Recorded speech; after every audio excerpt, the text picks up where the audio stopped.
Bapak, Ibu, Saudara sekalian rahimakumullah.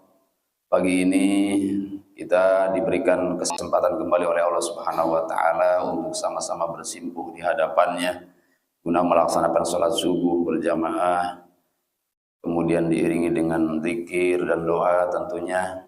Dan mungkin sebelumnya ada yang sudah berangkat duluan untuk i'tikaf dan sholat sunnah qabliyah subuh, serta saat ini kita diberikan kesempatan kembali untuk silaturahim dan ta'lim. Mudah-mudahan ini sebagai bentuk syukur kita pada Allah Subhanahu wa taala yang Allah berikan istiqomah kepada kita hingga kita berharap semoga Allah wafatkan kita dalam keadaan husnul khatimah. Amin ya rabbal alamin. Salat dan salam semoga Allah aturkan kepada junjungan kita Nabi besar Muhammad sallallahu alaihi wasallam, para keluarga, para sahabat, para dzurriyyah dan para pengamal sunnahnya hingga kita semua. Selanjutnya kita kembali akan ngaji fikih, yakni sampai saat ini atau pagi ini kita akan membahas bagaimana cara memandikan mayit. Ada yang siap dimandikan?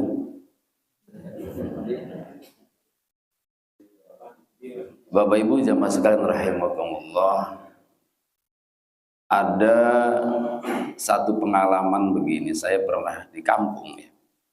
Itu ada tetangga habis mandi sore lalu meninggal.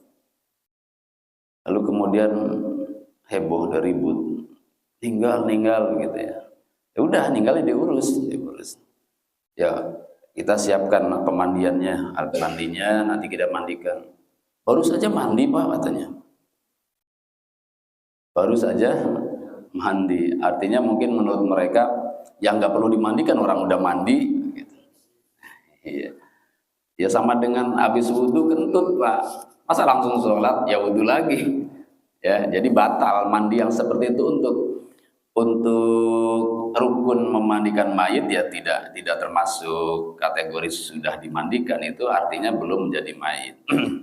Baik, itu pengalaman mengapa kita harus tahu bahwa ada syariat yang menyuruh kita bahwa apabila ada orang meninggal harus dimandikan kecuali dalam keadaan tertentu. Nanti akan kita bahas. Sebelumnya kita sudah sampaikan bahwa apabila ada seseorang yang sudah terlihat akan meninggal dunia yang disebut dengan muhtadir, orang yang sudah sakaratul maut atau sudah mulai tanda-tanda akan meninggalnya kelihatan, Rasulullah menyuruh kita untuk membaringkannya telentang, kepalanya ada di sebelah timur kalau kita di Indonesia, atau miring, kepalanya ada di sebelah utara. Lalu kita bisikkan, kita talqin agar yang akan meninggal itu dalam keadaan mampu membaca la ilaha illallah. Nah kemudian setelah meninggal, nah inilah kewajiban kita berikutnya yang disebut dengan tahjizul janazah. Tahjizul janazah yaitu mengurus jenazah. Kewajiban kita semua adalah 4 ya, yang sudah ditetapkan oleh agama. Yang lainnya yang apabila ada hal-hal yang menurut kita itu syariat, bisa sunnah, bisa juga apa disebutnya adat menjadi kebiasaan yang kemudian orang yang tidak tahu bisa menganggapnya itu adalah syariat. Makanya kita perlu ngaji itu di sini agar mampu membedakan mana adat, mana syariat. Kalau sudah masuk syariat, mana rukun, mana sunnah, mana afdol dan lain-lain. Di antaranya yang wajib bagi kita seorang muslim kepada jenazah adalah 1, memandikan, yang kedua mengafani, yang ketiga menyolatkan, yang keempatnya menguburkan ya. Dibakar haram bagi muslim itu latihan dibakar di neraka kalau gitu. Kalau dibakar di bumi ya berarti udah berlatih dibakar di neraka. Nah itu 4 hal itulah yang menjadi ketentuan umum. Nanti ada ketentuan khususnya. Bila matinya mati syahid maka tidak perlu dimandikan, tidak perlu dikafani. Bila yang mati adalah anak kecil yang melahir sudah meninggal duluan, itu bagaimana nanti kita ke depan ada ya. Baik, yang pertama jamaah sekalian rahimakumullah, menurut Syekh Dimyati, Syekh Muhammad Satu Ad-Dimyati dalam kitab I'anatul Talibin di juz 2, halaman 108, untuk hal syahid dulu ya, untuk hal syahid, agar kita semua bisa membedakan mana syahid, mana bukan syahid. Itu ada 3 kategori syahid. Yang pertama adalah syahid dunia dan akhirat. Jamaah sekalian rahimakumullah, orang yang mati syahid itu orang yang disaksikan. Orang yang mati syahid itu secara bahasa adalah orang yang mati disaksikan. Syahid, syahid itu syahadat. Syahadat, syahid, syuhada, apalagi tasyahud, dari akar kata yang sama. Ya, ada tasyahud, ada syahadat, ada syahid, dari akar kata yang sama, yaitu menyaksikan, disaksikan, orang yang disaksikan, kesaksian. Itu dalam terjemah bahasa Indonesia ke sana ininya, apa namanya, arah perubahannya. Apanya yang disaksikan? Kematiannya disaksikan oleh malaikat. Kalau sudah disaksikan oleh malaikat, artinya kebaikannya akan terhitung tersendiri, dan kalau kita namanya pelayanannya atau penghormatannya itu ya di akhirat nanti berbeda dengan orang yang mati biasa. Maka tidak mustahil kita yang ada di negara yang aman, yang tidak ada perang, itu bisa mati dalam kondisi syahid. Apakah itu syahid akhirat atau syahid yang lainnya? Kita lihat. Yang pertama syahid dunia akhirat, yaitu orang muslim yang mati saat berperang, jihad melawan musuh. Musuhnya orang kafir, bawa pedang, bawa pistol, bawa bedil. Ya. Atau sekarang masih ada nggak di Indonesia? Ada. Itu mah tawuran. Kalau tawuran bukan syahid, Pak, sangit.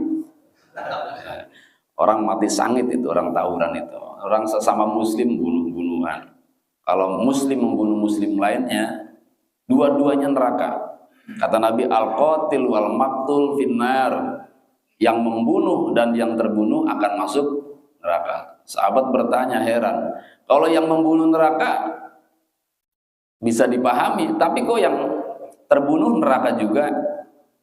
Saat itu dia bermaksud membunuh, tapi takdirnya terbunuh. Ya sama saja, kalau sudah niat membunuh ya dalam kategorinya masuk ke dalam niat membunuh, berarti membunuh gitu. Maka dua-duanya neraka. Jadi tawuran bukan perang, tawuran bukan syahid, tapi sangit. Orang yang mati syahid itu begitu luar biasanya, dapat penghargaan dari Allah Subhanahu wa taala, diantaranya ya. Kalau nanti dia gugur dan wafat di tengah-tengah medan perang, maka orang tersebut tidak wajib dikafani, tidak wajib dimandikan. Kalau tidak wajib dikafani berarti tidak wajib disolati. Yang wajib disolati itu adalah yang wajib dikafani. Berarti main kubur saja, karena nanti darahnya dan bajunya akan menjadi saksi bahwa dia saat meninggal adalah karena berjuang membela agama Allah. Orang yang mati syahid tidak akan dapat siksa kubur dan akan masuk surga tanpa hisab. Mau mati syahid? Ya mau, ya nggak ada yang nggak mau. Makanya ada orang yang pengen mati syahid lewat ngebom, bunuh diri di hotel, di mana, di gedung, yang kemudian disebut dengan apa, teroris. Itu cara praktek ingin mati syahid yang salah menurut pandangan para ulama yang masyhur. Kemudian ada syahid dunia, bukan syahid akhirat tapi syahid dunia. Disebut syahid karena dia mati tidak sesuai dengan harapannya, ya, dan yang mewafatkan adalah alami atau alam, yaitu dari Allah Subhanahu wa taala. Seperti misalnya mati melahirkan, ini khusus bagi ibu-ibu. Itu syahid dunia. Kalau syahid dunia itu tetap dimandikan, tetap dikafani, tetap disolatkan. Tapi nanti di akhirat ada juga perlakuan khusus dari Allah Subhanahu wa taala. Selain orang yang mati melahirkan, orang mati terbakar. Ya, orang mati maksudnya terbakar tuh bukan dibakar, beda. Kalau dibakar bunuh diri itu mah. Di Halim pernah kejadian ada anak siswa SMA yang matinya dibakar oleh dirinya sendiri, itu tidak termasuk kategori mati terbakar. Kemudian mati apa lagi? Tenggelam, mati tertimbun longsor, dan mati saat taklim. Nah ini Pak, kesempatan kita.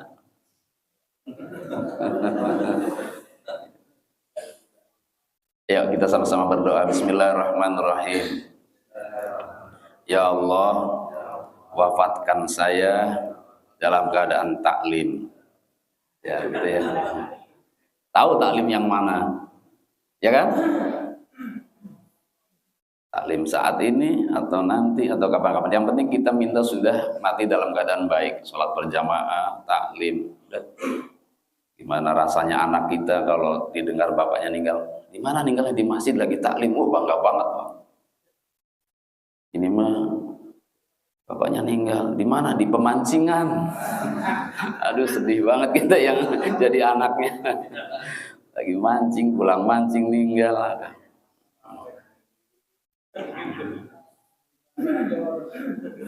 Itu bukan maksiat, apalagi kalau maksiat, Pak. Ya, maksiat lagi judi, lagi apa namanya, dugem. Sedih banget. Nah, yang ketiganya adalah syahid akhirat, ya. Oh maaf, tadi syahid dunia.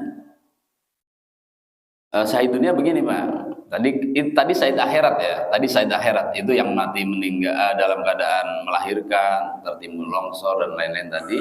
Nah, yang syahid dunia itu dia berangkat ke medan perang, tapi tujuannya bukan li'ila'i kalimatillah, bukan membela agama Allah, tapi semata karena ingin dimakamkan di makam pahlawan, ingin punya nama baik. Artinya tidak ikhlas, tapi itu kategorinya sudah masuk pelayanan mati syahid, yakni tidak dimandikan, tidak dikafani, tidak disolatkan. Itu adalah mati syahid dunia namanya. Nah, syahid akhirat yang tadi, yang ibu-ibu meninggal, kemudian mati tertimbun longsor, terbakar, dan yang lainnya, termasuk menuntut ilmu, itu mati syahid akhirat. Kemudian untuk mengafaninya atau untuk mengurusnya, memandikan dan mengafaninya, ya. Pertama, memandikan dulu ada dua cara. Yang pertama cara sederhana, yang keduanya cara sempurna. Kalau cara sederhana minimal disiramkan air, kotorannya hilang, ya kotorannya hilang, bersih sekali, itu sudah cukup. Itu sudah disebut sudah memandikan. Tapi apabila ada kesempatan untuk menyempurnakan, maka kita usahakan menyempurnakan pemandiannya dengan berkali-kali memandikan. Yang pertama, misalnya kita siramkan air dengan posisi mayit terlentang, ya. Yang pertama kita siramkan air ke seluruh tubuh dari kepala hingga kaki. Nah, yang kedua kita dahulukan bagian kanan yang terdepan, bagian kanan bagian depan. Lalu kemudian bagian kanan, bagian belakang. Jadi misalnya kita bagi dua nih, yang sebelah sini kanan, yang sebelah sini kiri. Maka setelah dimandikan, disiram air seluruhnya, lalu kita bersihkan yang sebelah kanan dengan sabun, ya. Lalu sebelah bagian belakang juga sama yang sebelah kanan. Sehingga dimiringkan si mayit itu. Kemudian setelah selesai, gantian sebelah kirinya, bagian depan, lalu bagian belakangnya, begitu sisi kirinya, dari kepala hingga kaki. Ini bukan bicara harus, tapi sunnahnya, utamanya begitu ya. Jadi kalau kita melihat ada orang depannya dulu semua, ya nggak jadi masalah, itu bukan larangan dan bukan keharaman. Kita bicara bagaimana supaya bisa mengikuti Nabi Shallallahu Alaihi Wasallam, sehingga berharap kebagian berkahnya. Kemudian setelah itu, setelah selesai satu kali, kalau zaman dulu pakai daun bidara. Bapak ada yang tahu daun bidara?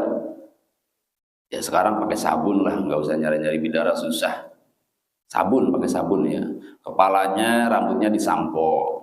Tapi tidak atau jangan menggunting kuku, jangan juga keras-keras menyampok kepalanya.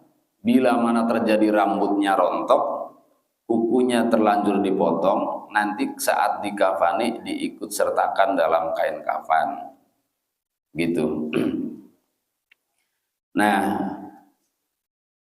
lalu bagaimana lagi supaya kita bisa mendapatkan rahmat, bisa mendapatkan berkah? Saat dimandikan, si mayit hendaknya di tempat yang tertutup.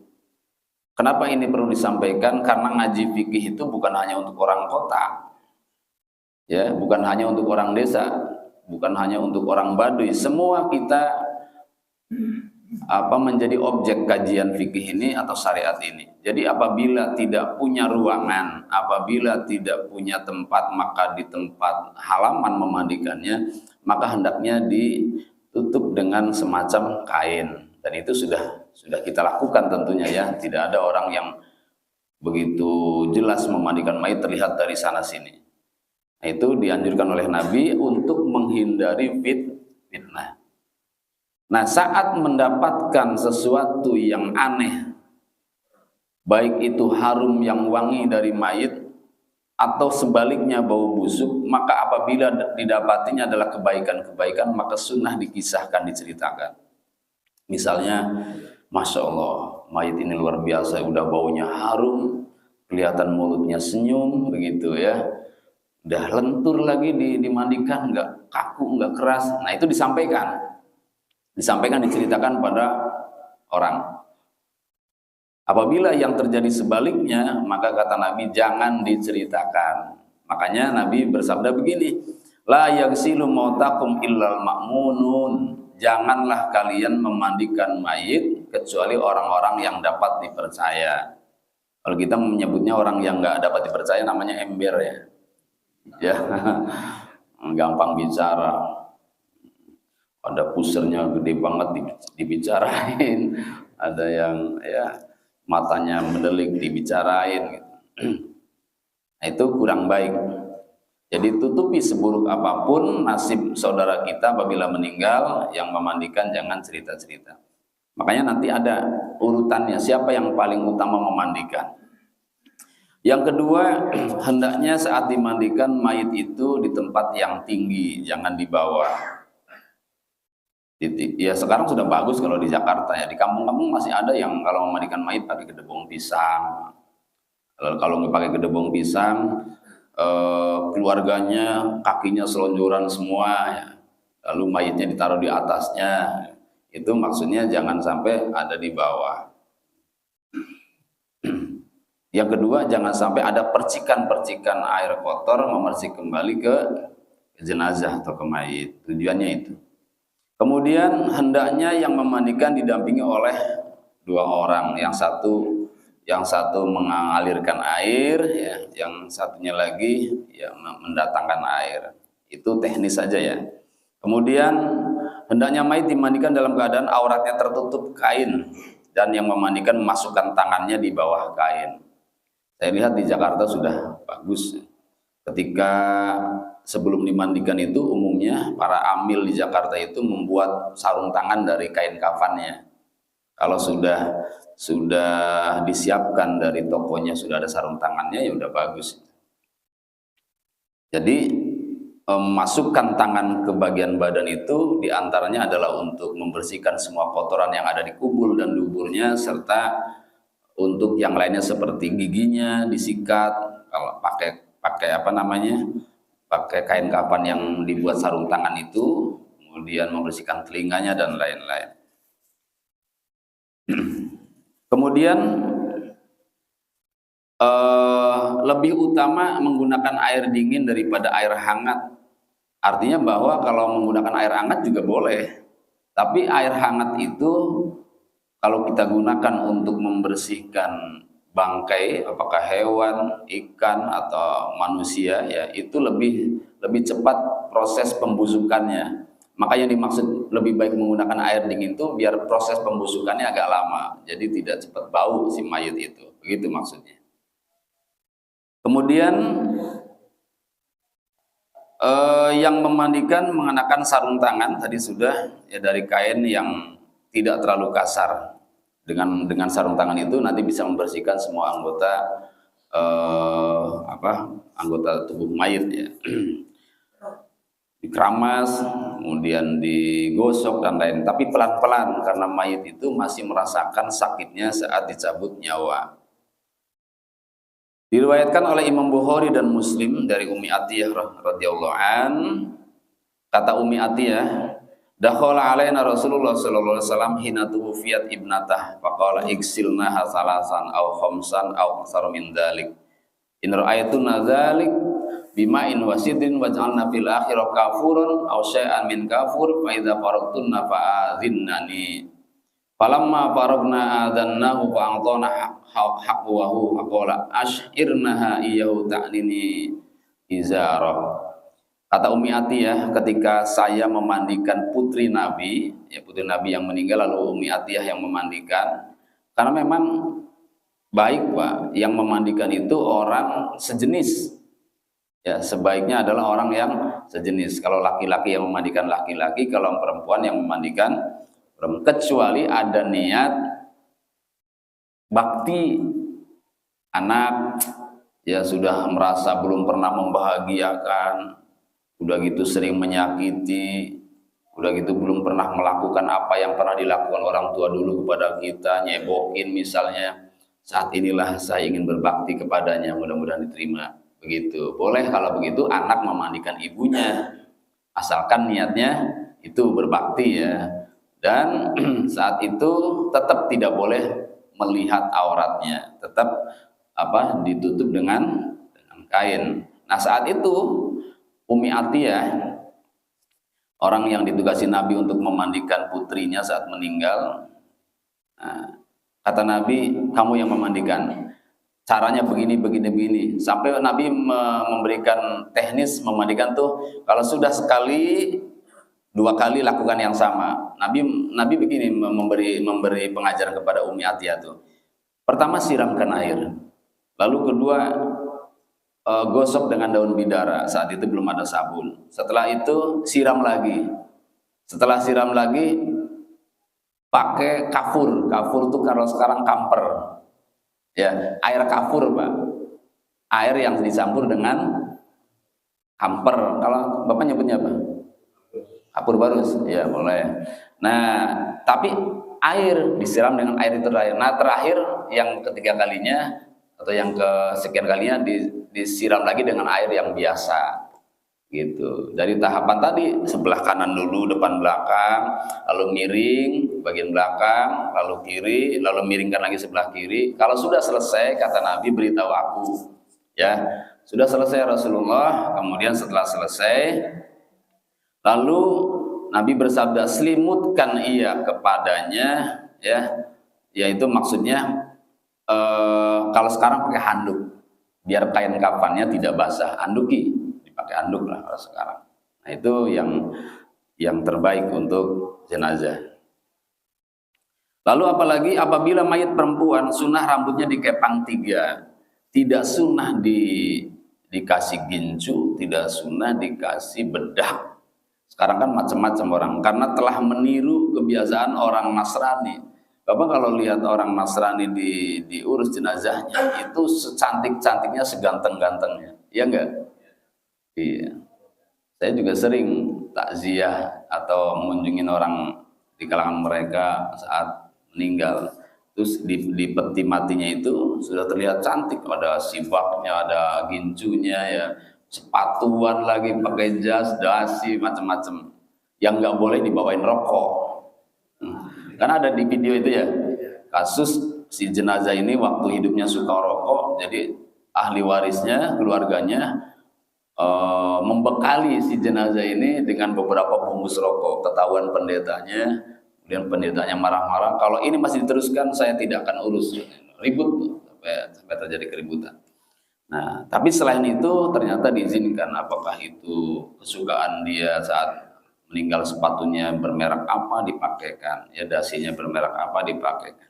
Tapi orang Islam cukup dengan seperti itu. Kalau yang meninggal adalah wanita, maka sunnahnya dikepang 3. Tentu kalau rambutnya panjang, kalau rambutnya nggak ada yang nggak usah dikepang-kepang, dikepang apanya? Dikepang 3. Tapi kepang 2 juga nggak apa-apa, Pak. Namanya ini kan sekali lagi bicara sunnah. Ya, Nabi menyuruh Ummi Atiyah ketika putunya wafat disuruh dikepang 3. Lalu tidak disunahkan, bahkan tidak ada anjuran memotong kuku atau rambut. Jangan dipotongin kukunya.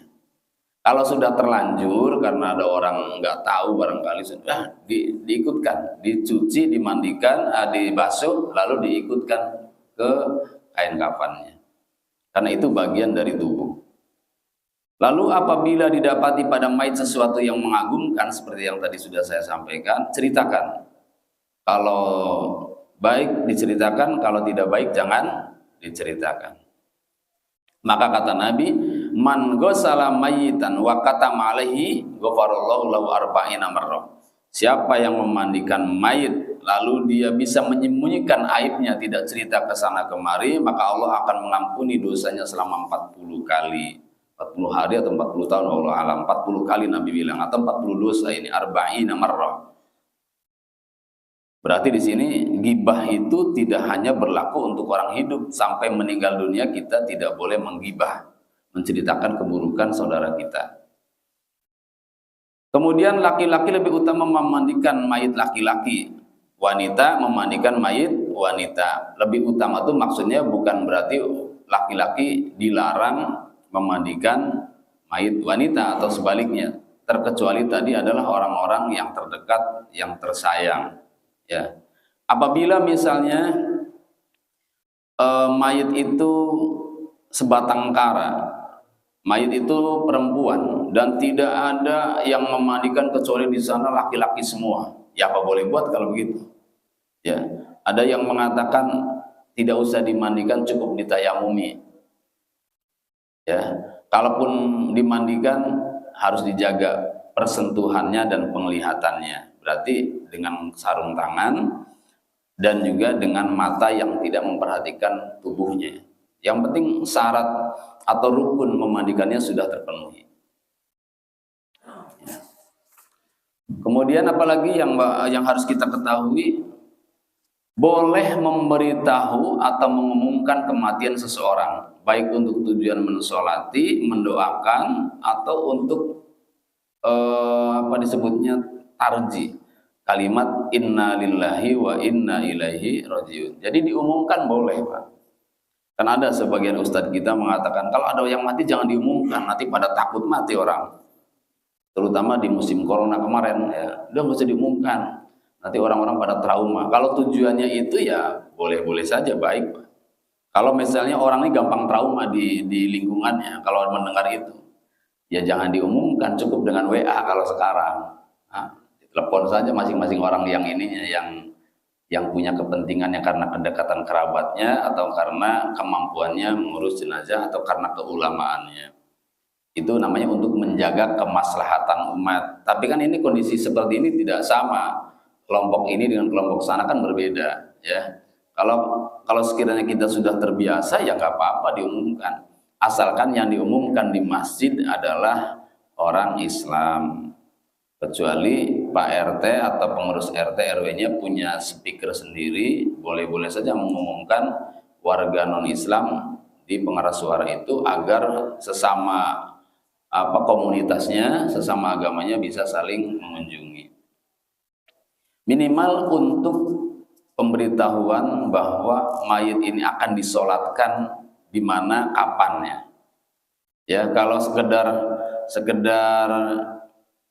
pemberitahuan saja itu kurang fungsinya.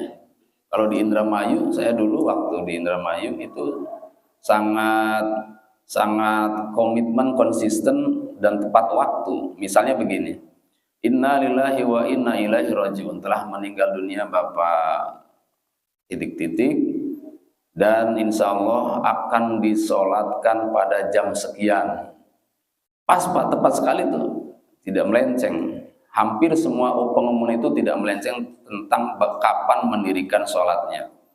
Nah, tujuannya agar saat disolatkan jenazah ini dapat ampunan dari Allah Subhanahu wa taala, karena kata Nabi, siapa orangnya yang meninggal lalu disolatkan minimal oleh 40 orang, maka wajib syafaat baginya. Mengharapkan minimal 40 orang, di hadis lain 100 orang. Paling tidak 40 orang lah, biar kita dapat itu tadi syafaat dari Nabi. Makanya pengumuman itu pentingnya di sana, yaitu mensolatkannya. Yang lain-lainnya ya situasional ya, bisa urgent, bisa tidak. Kemudian dalam hal ini Nabi Shallallahu Alaihi Wasallam pernah mendapat pengalaman di mana ada seorang meninggal. Orang itu dalam hadis ini tukang sapu masjid. Ada dalam riwayat kebingungannya perawi ini, ada yang mengatakan laki-laki, ada yang mengatakan perempuan. Maka hadisnya berbunyi, anna aswada rojulan awim ro'atan, begitu kalimatnya. Yang meriwayatkan adalah Imam Bukhari dari Abi Hurairah. Apakah Abi Hurairahnya atau Imam Bukharinya yang berkata seperti ini? Sesungguhnya ada seorang laki-laki atau perempuan katanya, yang mana dia adalah kana yakumul masjid, dia tukang sapu masjid. Lalu dia meninggal. Setelah meninggal, Nabi tidak diberitahu, main kubur saja. Ya, tentu diurus dengan pengurusan yang sesuai syariat. Tapi Nabi tidak diberitahu saat dia diketahui meninggal. Maka setelah dikubur, lalu Nabi kemudian bertanya, mana Pak ini, Bu ini? Sudah meninggal ya Rasulullah. Kenapa kalian tidak beritahu aku? Nah, ini dalil bahwa memberitahu itu hukumnya boleh, bahkan bisa bagus. Ada lagi kejadian yang kedua, di mana ada orang miskin, ya. Miskin ini perempuan juga kasusnya. Lalu kemudian meninggal. Saat sakitnya Nabi juga sering berkunjung, karena Nabi itu cinta pada orang-orang miskin. Makanya kita ada doa tuh Pak, yang ya Allah berikan rasa cinta di hati saya kepada orang-orang miskin, anak-anak yatim. Karena bisa jadi kita ini sama orang miskin, sama anak yatim gak cinta. Maka minta pada Allah agar hati ini ditumbuhkan rasa cintanya kepada orang-orang miskin. Perhatian banget kepada orang miskin Nabi itu. Maka ketika seorang miskin wanita ini meninggal dunia, padahal Nabi waktu sakitnya sering berkunjung, dan ketika meninggal tidak tahu-tahu sudah dimakamkan, dan kejadian memakamkannya di malam hari lagi. Lalu tiba-tiba Nabi setelah sekian hari baru tahu itu jenazah sudah dikubur. Paginya, bukan beberapa hari ya, paginya baru tahu. Maka Nabi kemudian mendatangi kuburnya, lalu sholat di atas kuburnya. Ya, jadi kita kalau kelewat sholat jenazah di masjid boleh Pak. Begitu sudah dikubur kita sholat di atas kuburnya. Tetap namanya sholat jenazah. Kita posisinya ada di sebelah timur jenazah, tapi tempatnya harus suci. Ya, sucinya bagaimana? Ya ada tikar, paling tidak kita injek sandal. Sandalnya jangan dipakai, tapi diinjek, dilepas, diinjek, itu sebagai alas kaki. Kan nggak ada sujud. Ya kan, nggak ada sujud, cuman berdiri saja. Nah, itu sebaiknya kita lakukan seperti itu. Kalau tidak kebagian sholat jenazah di tempat diselenggarakannya sholat jenazah. Apabila setelah selesai itu tadi ya diumumkan, apabila setelah selesai dimandikan, dikeringkan, lalu kemudian dibungkus dengan kain kafan. Nah, kain kafan yang membungkusnya bagaimana? Nah, itu nanti insya Allah akan dijelaskan pada pertemuan berikutnya. Apabila ada yang mau tanyakan silakan. Ya, silakan. Waalaikumsalam warahmatullahi wabarakatuh.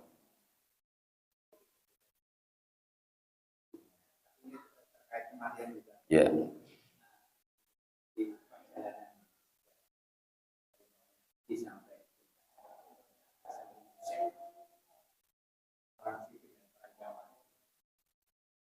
Antara semua orang tadi kan tradisi ya. Umar ke gunung, sebelum Rasulullah meninggal itu kan sudah banyak fitnah. Namun yang jadi penekanan saya belum pernah saya temukan namanya tentang hikmah yang sebelumnya para sahabat sampai Hasan Husain itu apa sebenarnya? Hikmahnya itu sudah. Iya. Itu yang belum pernah saya tanya. Baik. Mereka semua terbentuknya tradisi. Iya. Memang terbentuknya di. Baik. Memang dalam sejarah diketahui bahwa khalifah-khalifah setelah Rasulullah SAW yang tadi disebutkan itu hampir rata-rata wafatnya dalam keadaan terbunuh, termasuk Sayyidina Hasan yang terbunuh oleh pasukan Yazid bin Muawiyah. Yang dipertanyakan oleh Bapak adalah apa sebetulnya hikmah dari kejadian-kejadian ini? Kalau saya menangkap, tentu kalau hikmah itu kan Pak berbeda pandangannya atau sudut pandangnya dari setiap para ulama ya. Kalau saya punya pandangan begini, mereka terbunuh itu adalah sebagai pelajaran bagi kita bahwa kita jangan terlalu terburu-buru menghakimi sesuatu. Jangan terburu-buru menghakimi sesuatu, apalagi menghakimi dengan cara membunuh. Yang kedua, bahwa politik itu akan berakibat seperti itu. Maka ketika Syekh Hasan Al-Basri yang melihat fenomena ini terjadi dari mulai sahabat hingga beberapa generasi berikutnya, beliau memberikan solusi begini, ayo kita ngaji saja, jangan ngurusin politik, begitu kata beliau. Kemudian muncullah ide mendirikan disebutnya madhab Ahlus Sunnah wal Jamaah. Itu penggagasnya adalah Syekh Hasan Al-Basri karena telah melihat tragedi-tragedi, fenomena-fenomena yang menyebabkan seseorang, dalam hal ini bahkan cucu-cucu Nabi, terbunuh dengan tragis. Jadi kalau begitu hati-hati dalam berpolitik karena akan kesana arahnya. Jangankan kalau di kita perbedaan dulu Prabowo dengan dengan Jokowi ya dulu. Sekarang misalnya lagi NU dengan NU saja Pak. Itu kalau berurusan politik hampir-hampir saja kalau nggak hati-hati Pak. Ya, NU dengan NU. Karena begitulah rawannya kita berpolitik. Ya, jadi hikmahnya adalah hati-hati kalau berpolitik karena yang urusan tadi adalah urusan politik. Bahkan Sayyidina Aisyah radhiyallahu an, istri Nabi, memerangi Sayyidina Ali sebagai menantu Nabi, khalifah keempat. Sayyidah Aisyah atas nama kebenaran diperangilah kemudian pemerintah oleh Sayyidah Aisyah dengan pasukannya yang kemudian dikenal dengan perang Jamal ya. Itu adalah satu istri Nabi yang diperangi adalah menantu Nabi, dan dua-duanya adalah manusia utama. Nah, kita tidak tahu kita akan berpihak kemana. Tapi Ahlus Sunnah wal Jamaah punya pendapat, jangan sekali-kali punya praduga buruk kepada para sahabat. Kalau kita punya praduga buruk kepada sahabat, itu sudah bertentangan dengan kaidah atau akidah Ahlus Sunnah wal Jamaah. Kita berprasangka baik semua kepada para sahabat yang tadi saling berperang itu. Kalau kita sudah berprasangka subjektif, tidak adil, kemudian melahirkan kecemburuan dan prasangka yang tidak baik, akan merugikan diri sendiri. Seperti orang Syiah. Orang Syiah itu menyalahkan Sayyidah Aisyah, bahkan menyebut dia adalah orang yang tidak punya agama, kemudian dikafirkan, disundelkan kalau sekarang tuh menurut orang Syiah. Itu gara-gara tidak tahu rahasia atau hikmah di balik itu. Itu semua pelajaran bagi kita. Ya. Hanya orang-orang tertentu yang bisa melihat hikmah atau pelajaran di dalam sejarah itu. Demikian. Ya, silakan. Assalamualaikum Assalamualaikum warahmatullahi wabarakatuh. mengumpulkan jenazah apakah ada waktu ada anjuran kepada menyegerakan mengumpulkan jenazah, tapi yang ada kan biasanya setelah dimandikan kafankan kadang ada yang ntar nunggu anaknya dulu dari luar kota, akhirnya jenazahnya nunggu agak lama nih, udah ada waktu sholat zuhur, nanti duduk lagi sampai ke asar. Maksudnya hal seperti itu memang haknya untuk saya baik apa yang Baik, jamaah sekalian rahimakumullah, ada 3 perbuatan. Nanti kalau kurang tinggal disampaikan saja kalau saya menyampaikannya kurang. Yang kata Nabi apabila menyegarakannya bagian dari ibadah. Yang pertama adalah kita bayar hutang. Bayar hutang. Kalau punya segera bayar. Dan bahkan Sayyidah Aisyah pernah mengatakan kalau kita sudah niat bayar, ada niatan bayar, itu Allah akan permudah urusan kita untuk membayar hutang. Tapi kalau kita niat menyembunyikan hutang kita, justru Allah terus mempersulit kita mencari nafkah. Maka apabila kita punya hutang, segera punya niat untuk membayar. Itu yang dipesankan Nabi. Yang kedua, apabila punya anak perempuan sudah gadis, maka segera dinikahkan. Karena kalau tidak segera dinikahkan nanti banyak fitnah. Ya. Baru lulus SMA, boleh nggak dinikahkan, Pak? Siap, punya anak SMA, lulus SMA dinikahkan? Belum siap ya.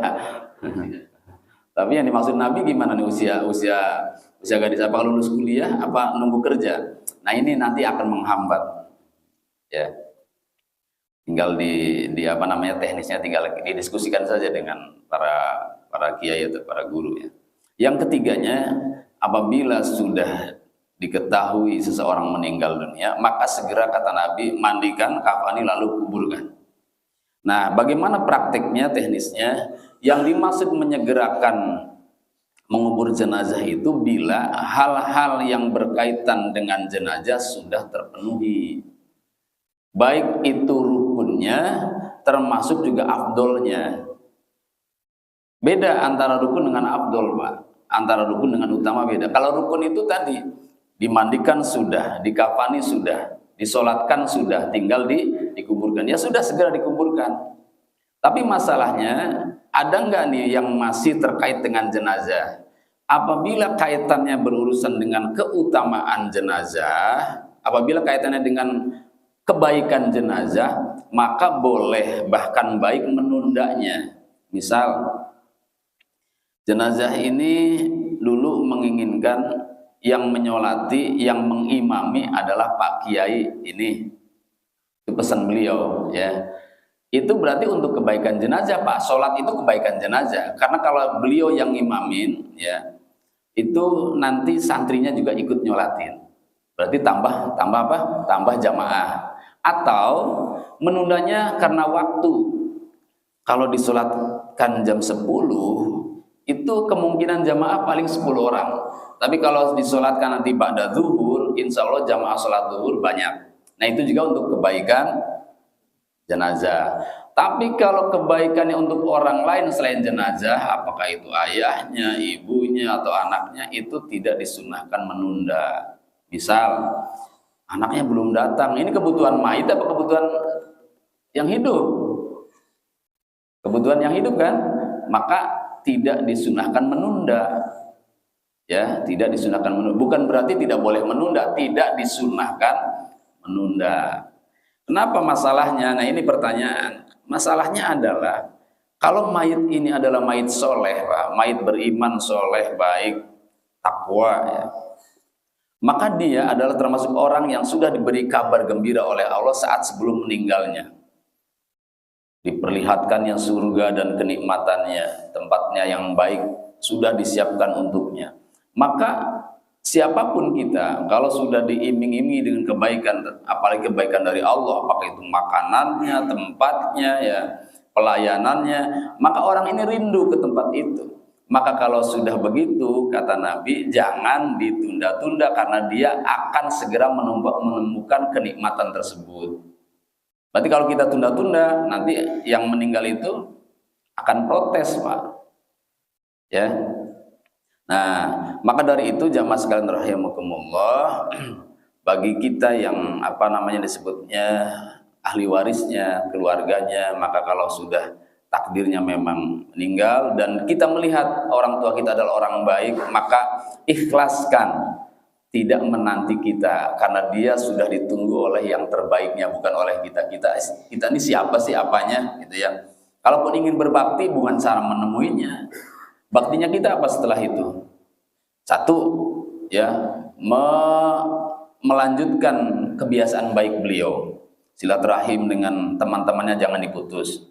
Yang kedua, jaga hubungan kekerabatan, karena seindah-indahnya idaman orang tua adalah anak-anak yang menjadi anak-anak yang baik, yang rukun di antara mereka.